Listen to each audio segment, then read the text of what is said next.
Welcome back to the deep dive. You know, we spend a massive amount of time on this show analyzing storytelling. We break down three-act structures. We look for the hero's journey. Right. We're always trying to figure out how a director, manipulated your emotions to get that tear at the end of the film. Exactly. We're almost always asking the same question. What is this story trying to tell us? Yeah, what's the message? What's the moral? But today, we're doing something completely different. We're looking at a filmmaker who might actually get offended if you asked him about his story. Oh, he absolutely would. We're looking at a figure who takes that standard Hollywood rulebook, the one with all the emotional beats and the character development, and he doesn't just throw it out the window. No, that would be too simple. He shreds it, arranges the confetti into a mathematical grid, and then paints a still life of it. That is a surprisingly, and I mean surprisingly, accurate description of what we are about to get into. We are talking about Peter Greenaway. And we are entering a world where the image is king, and the story. Well, the story is maybe just an excuse to paint with light. And before we even get into the biography or the filmography, I just want to set a visual for you. Imagine you're watching a movie. Usually the camera follows the actor, right? It pans, it shakes, it zooms in on a reaction. Standard cinematic language. Now imagine the camera just stops moving completely. It locks down, rock steady. And what you're looking at, it doesn't look like a normal movie scene anymore. It looks like a painting. A Renaissance painting. It's perfectly symmetrical. The lighting is incredibly dramatic and rich. And the characters, they're not just people talking, they are figures arranged in a complex, meticulous composition. It's the difference between watching a movie and seeing a movie. Yeah. And that distinction, that is the entire mission statement of Peter Greenaway's career. So that's our plan for this deep dive. We're going to try to unpack the mind of a man who famously declared that cinema is dead while he was still actively making movies. Which is a fun paradox to start with. And we're going to figure out how someone goes from editing government safety documentaries, which is a real thing he did for over a decade, to making some of the most shocking, controversial, and frankly, visually stunning films of the 20th century. And we're going to try to answer a really fundamental question. Can a movie be a list? Can it be a puzzle? Or does it have to be a story to be good? It's a battle between the image and the word. But first, we have to ground this. Who is Peter Greenaway? Because if you just look at his resume, it does not read like a typical film school graduate's path. Not even close. He didn't come out of USC or NYU wanting to make the next Star Wars. No. And that is, I think, the absolute key insight. If you want to understand Greenaway, you have to stop thinking of him as a director. What do you think of him as, then? You have to think of him as a painter who just happened to pick up a camera because he ran out of canvas. He was born in Wales, 1942. Correct. Newport, Wales. And his background is purely in the visual arts. He studied at Walthamstow College of Art. He wanted to be a muralist. A muralist? Yeah. He wanted to cover massive walls with paint, organizing huge visual data sets. So his instincts were always about composition on a grand scale. So his DNA is paint and texture and composition, not script and dialogue. Absolutely. And that changes everything. When a screenwriter makes a movie, they think in terms of dialogue and plot beats. Character A needs to tell character B a secret to advance the plot. Right, it's about information delivery. But when a painter makes a movie, they think in terms of space, light, color, and balance.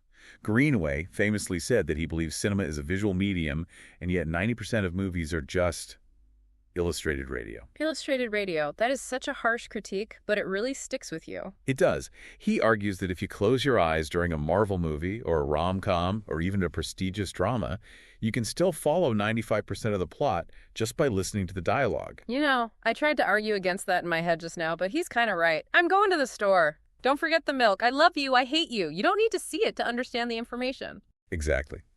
Greenaway wants to make cinema where if you close your eyes, you miss the entire point. He wants the information, the story, to be embedded in the visual itself. Okay, so he comes out of art school. He's got these grand ideas about visuals and structure. You would expect him to immediately start making these high-concept art films in a loft somewhere in London. That would be the logical path. But his first real paying job it's baffling. It is the last place you would expect an avant-garde surrealist to work. It is the ultimate irony of his career. He spends 11 years working for the COI, the Central Office of Information. This is the British government's propaganda and documentary arm. Yes. The people who make films about road safety or how to properly export British wool or the correct way to fill out a census form. Or, like, how to prevent accidents in a factory. Precisely. So you have this guy who wants to be a neo-Baroque painter, and he's stuck in a windowless room editing footage of, I don't know, tractors. It sounds like a creative prison. It does, but, and this is the crucial part, this wasn't a waste of time. This was his boot camp. This was where he learned his craft. How does editing government docs help you become an avant-garde artist? That seems like a huge leap. Well, think about what a government film is. It's an exercise in categorization. It's about organizing information. It's all about lists, systems. Exactly. Here are the 5 steps to safety. Right. Here are the 10 regions of agriculture. It's rigid. It's structured. And Greenaway loves lists. He is obsessed with them. He realized that you can impose a system on anything. He took that bureaucratic rigidity, that obsession with cataloging the world, and he weaponized it. Weaponized it how? He started thinking, what if I made a movie that was structured like a government report, but the subject matter was totally insane? So he's learning the rules of structure, but he's planning to fill that structure with madness. Precisely. And while he was at the COI, he was making his own experimental shorts on the side. Films with titles like Windows or H is for House. And they were basically just lists. But they were beautiful, strange lists. So he was honing his skills in the dark. He was learning how to edit, how to frame, and most importantly, how to use a system to hold a viewer's attention, even without a conventional plot. It's like he took the bureaucracy and turned it into an aesthetic. He fetishized the paperwork. That is the perfect way to put it. Yeah. And that brings us to his breakthrough.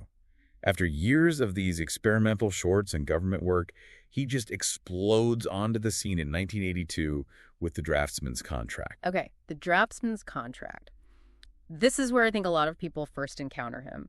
And if you haven't seen it, we really need to set the scene.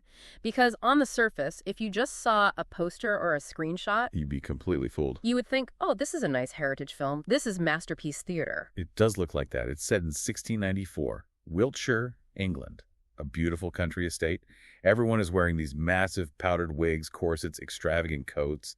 The dialogue is incredibly articulate and posh. It looks like a polite period drama, like something your grandmother would watch on a Sunday night with a cup of tea. Until you actually start listening to what they're saying and watching what they're doing, Greenaway completely flips the genre on its head. Right. It's got the wigs, but the wigs are a little too big. They're almost comical. And the premise is so bizarrely transactional. Transactional is a key Greenaway theme. The protagonist is Mr. Neville. He's a draftsman, an artist who draws landscapes. And he is arrogant, talented, and kind of a jerk. He is definitely not a lovable hero. There's no one to root for, really. Not at all. He's hired by the lady of the house, Mrs. Herbert, to produce 12 drawings of her husband's estate while the husband is away. 12 drawings. There it is again. That list-making obsession is right there in the title. Always a specific number. But here's the catch, the contract. They sign a literal legal document. In exchange for the 12 drawings, Mrs. Herbert agrees to meet Mr. Neville in private and comply with his demands for pleasure. So it's a sexual contract wrapped up in dense legal language. It is entirely clinical. And Mr. Neville thinks he's in charge. He thinks he's the one exploiting her. He's the artist. He's the man. He's the one holding the pen. He's the one imposing his order on the world. He's always moving things, demanding shirts be removed from the landscape, windows be opened. Yes, he's trying to control the frame. But this is a Greenaway film, so I'm guessing the guy who thinks he is in charge is actually the pawn. You guessed it. As he makes these 12 drawings, he sets up his framing grid, which is a literal physical grid he looks through to compose the image, and he draws exactly what he sees. But he starts to notice things. Little things that don't belong. A ladder left against the window. A piece of linen on a statue. A shirt hanging in a tree. Goose. They're clues to a murder. But he doesn't realize he's documenting a crime. He's just obsessively drawing what's in front of him. He is capturing evidence that implicates him in a plot he doesn't understand. That is such a brilliant subversion of the detective genre. I mean, usually the detective looks at clues to solve the mystery. Right. Here, the artist looks at clues and accidentally frames himself because he is too arrogant to realize what he's looking at. It's a critique of the objective eye. Neville thinks he's just an observer. He thinks he is separate from the world he's drawing. But Greenaway is saying, no. The act of looking is an act of participation. There is no such thing as an innocent eye. And visually, this film established everything we now call Greenaway-esque, right? It did. The elaborate costumes, the obsession with symmetry, but mostly that painterly composition. He treats the screen like a canvas that just happens to be moving. The way he frames the shots, the architecture traps the characters. They look like they are stuck in a maze of their own making. It's all about power dynamics, visualized through composition. It really showed that he wasn't interested in just telling a story about the 17th century. He was interested in power, art, and death. And subverting the audience's expectations of what a costume drama should be. He proved you could use the trappings of a historical film to make something incredibly modern and cynical. Which brings us to the late 80s. If the Draughtsman's contract was the breakthrough, his next big swing was, for many people, the masterpiece. Oh yeah, we have to talk about the cook, the thief, his wife and her lover. This is the big one, 1989. It's often cited as his most accessible film, but also his most powerful. By accessible, I don't mean easy to watch. I mean, it has a very clear, almost primal narrative drive. Accessible, but also intense. I remember seeing this and just feeling physically overwhelmed by it. The sound, the color, everything. It's a total sensory overload. It stars Michael Gambon and Helen Mirren. Titans of acting. Absolute titans. And Michael Gambon plays the thief, Albert Spica. And if you only know Gambon as the gentle Dumbledore, you are in for a serious shock. Oh man, it's jarring. This is arguably one of the most terrifying, repulsive villains in cinema history. He's a gangster who has taken over a high-end French restaurant. He's loud, violent, vulgar. But what people remember most about this film isn't just the performances, it's the look. This is a feast for the eyes, and literally for the stomach, though not always in a good way. Exactly.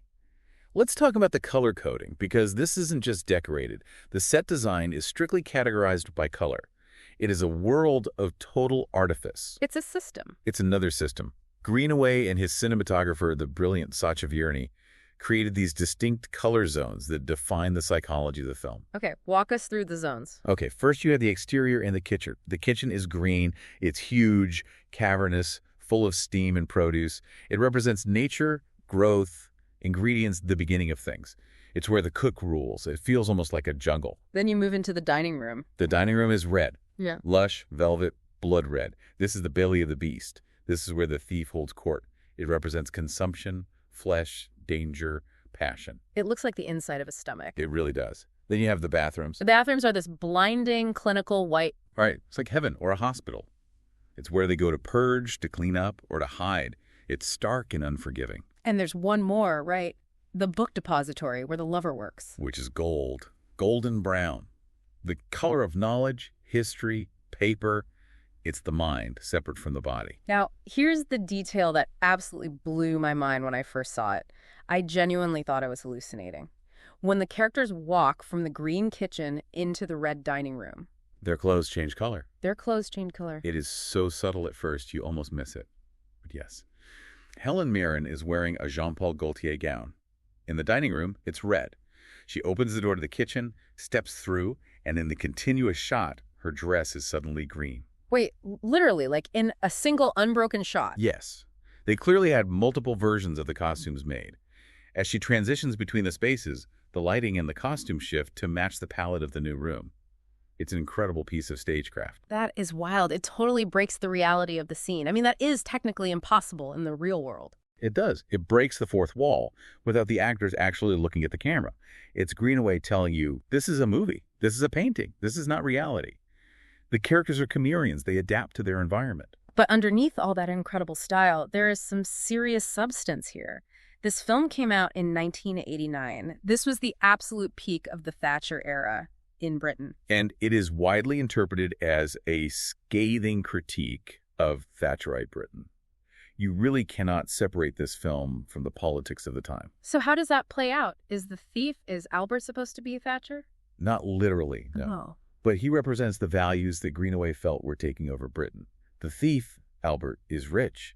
He has power. He buys the most expensive food, the best wine. But he has absolutely no taste. Right. He doesn't understand what he's consuming. He dips expensive cigars in wine. He abuses the staff. He's boorish, loud, and violent. He's all appetite and no culture. So it's a critique of greed without any kind of refinement. Exactly. It's about brutal violence and unchecked consumption.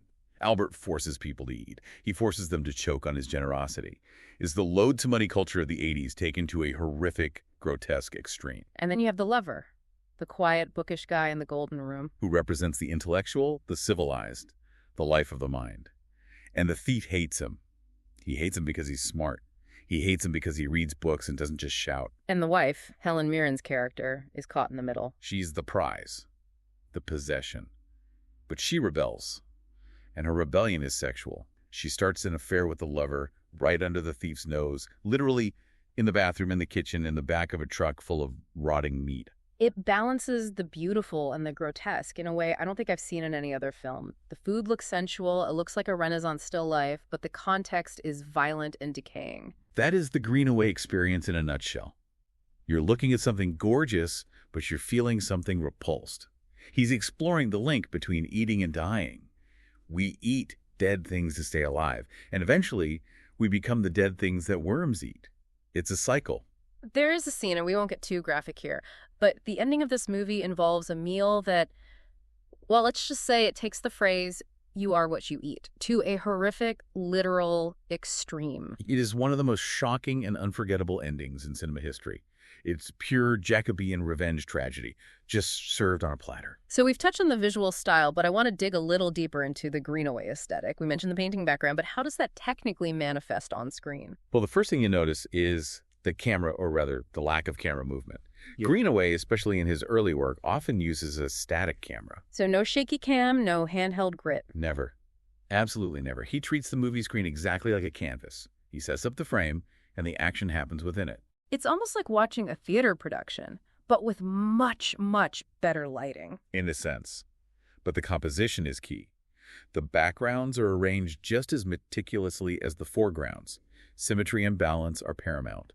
He's constantly referencing Renaissance art, architecture, and literature in how he places objects. Like if there's a candlestick on the left, there's probably a wine glass on the right to balance it. Exactly. It's all about achieving that perfect painterly equilibrium. And within that very controlled frame, he loves to organize things. We talked about the list of 12 drawings in Draughtsman's contract, but this obsession with systems of knowledge goes so much deeper. Oh, it's a full-blown obsession with cataloging. Numbers, alphabets, maps, taxonomies. He loves to impose order on the chaos of life. And a perfect example of this is his 1988 film, Drowning by Numbers. Drowning by Numbers. Even the title gives the game away. Right. So the plot involves 3 women, a grandmother, a mother, and a daughter, who are all named Sissy Culpets. That is deliberately confusing. And they all decide, one by one, to drown their husbands. A very cheerful premise. Very Greenaway. But the hidden game of the film, the real structure, is that the numbers 1 through 100 appear sequentially throughout the movie. Sequentially. In order. Hidden where? Everywhere. In the production design, the number 1 might be painted on a tree. Then later a character walks past a house with the number 2 on the door. Then the number 3 is on a cricket jersey. Then 4 is a tattoo. 56 might be the number of sheep in a field. So as a viewer, you're watching this dark comedy about murder, but you're also playing a game of Where's Waldo with numbers. You're like, did I miss 54? Wait, where's 55? Yes, and it creates this dual layer of engagement. It splits your attention. You are following the narrative, but you are also participating in the system.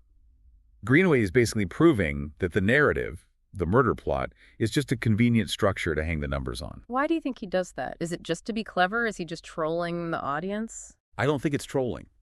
I think it reflects a deep fascination with organizing chaos.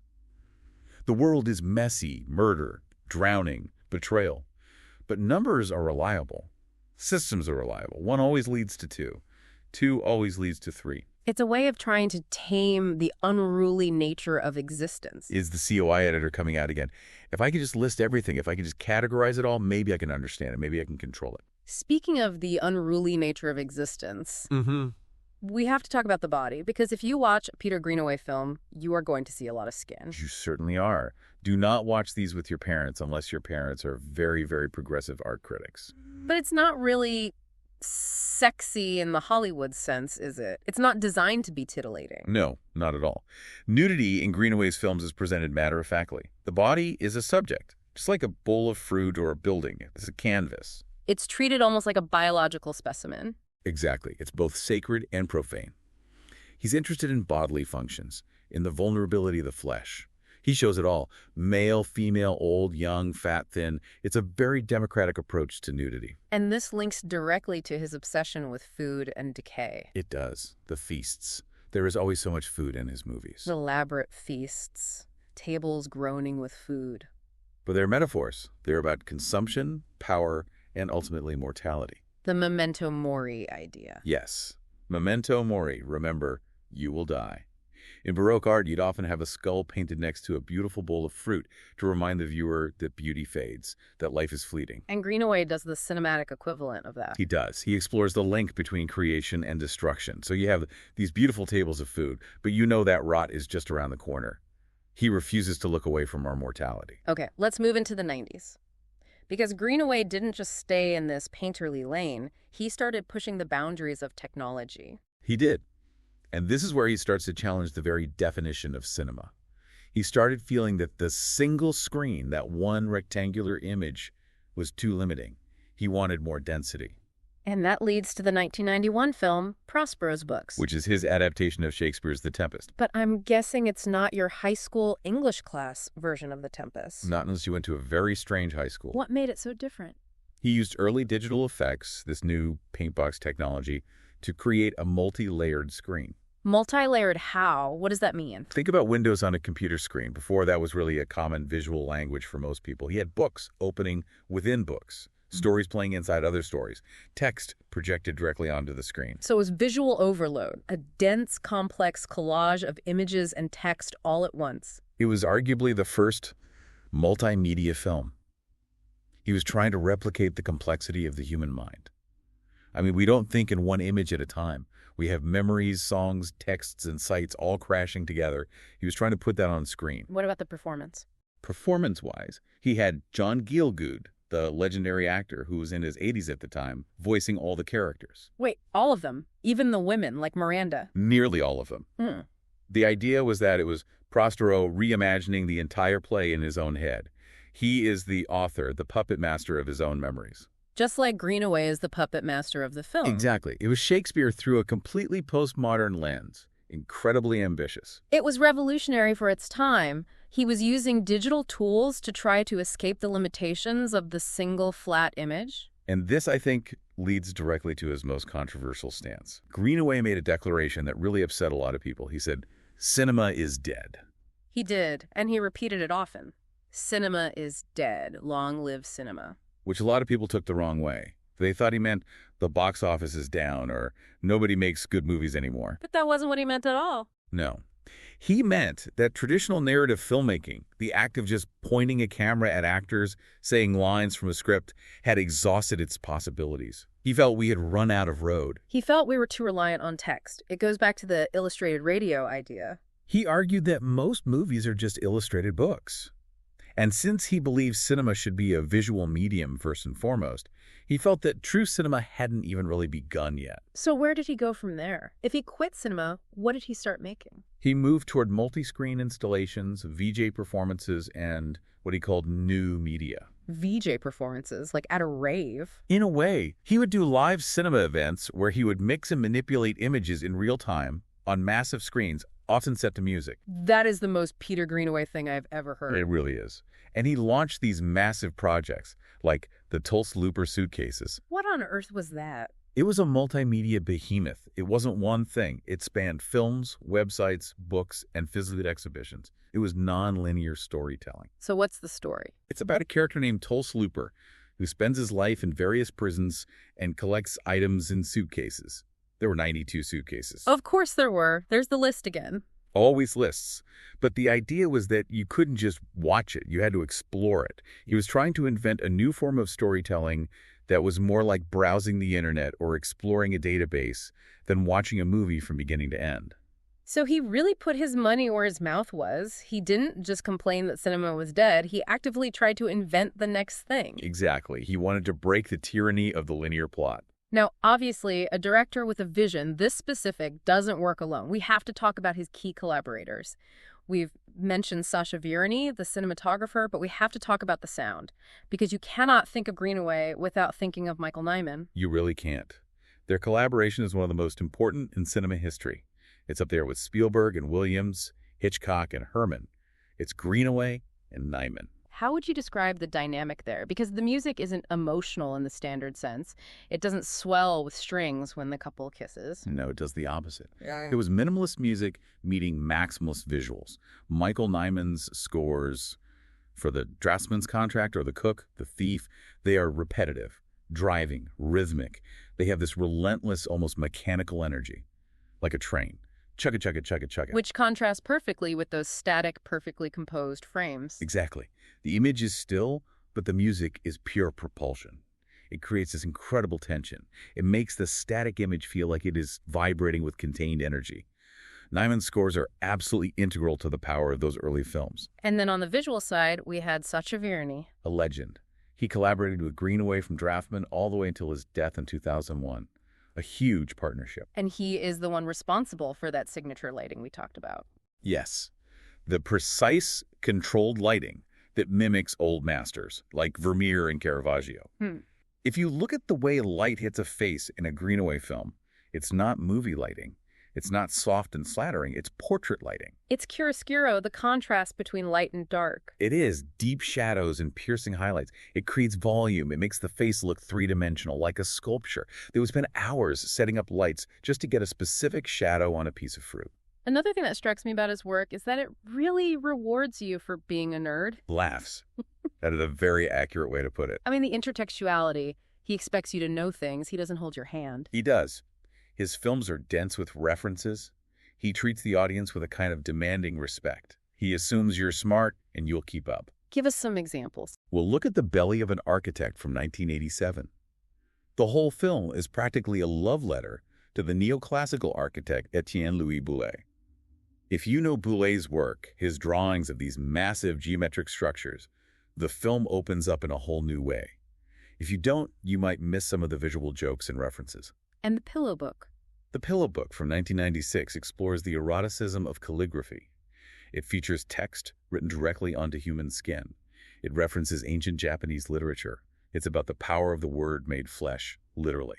And more recently, he has been revisiting actual paintings, right? He's sort of gone full circle. Yes, his 9 classical paintings revisited series. He made a film called Night Watching in 2007, which is basically a detective story about Rembrandt's The Night Watch. He posits that the painting contains clues to a murder. And Goltzius and the Pelican Company in 2012. That one looks at Dutch printmakers and explores themes of religious and sexual taboo. He's almost acting as an art historian as much as a filmmaker now. He's teaching you how to look at art through the medium of film. Which has kind of always been his goal. Now, we have to address the elephant in the room. Not everyone loves Peter Greenaway. Oh, no. He is definitely an acquired taste. The divide. The divide is real and it is deep. Critics almost universally praise the visual style. You cannot deny the craft, the sheer artistry of the images, but some find his work cold. Or cruel. Yes.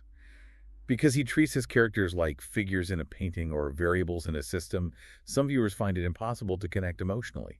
They feel he lacks empathy. They feel he doesn't care if a character lives or dies as long as they look good dying.